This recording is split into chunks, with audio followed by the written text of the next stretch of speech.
সরকারি প্রশাসনে আপনারা যারা রয়েছেন, আমরা ছাত্র নাগরিকের পক্ষ থেকে আপনাদের সহায়তা চাই।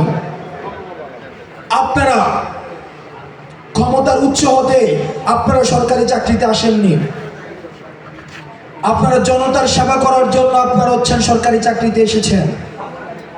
আমরা আপনাদের কাছে আহ্বান জানাই, আপনারা ক্ষমতামুখী না হয়ে আপনারা জনতামুখী হন, তাহলে বেনজির কিংবা হারুনের মতো দেশ থেকে পালাতে হবে না।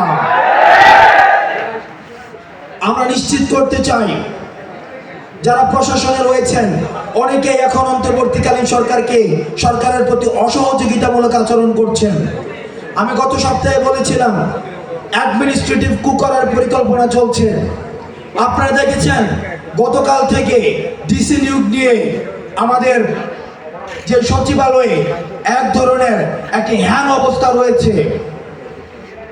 যারা প্রশাসনে রয়েছেন, প্রশাসক বৃন্দ, আমরা ছাত্র নাগরিকদের পক্ষ থেকে আপনাদের কাছে আহ্বান জানাই, আমরা রাষ্ট্রের বৃহত্তর স্বার্থে আমাদের ক্ষুদ্র স্বার্থ আমরা বিসর্জন দিয়েছি।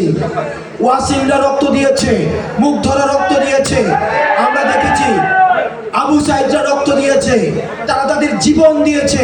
আর আপনারা সাধারণ একটা পোস্ট এবং পদবীর লোভ সামলাতে পারছেন না, সেটি আমাদেরকে আহত করে।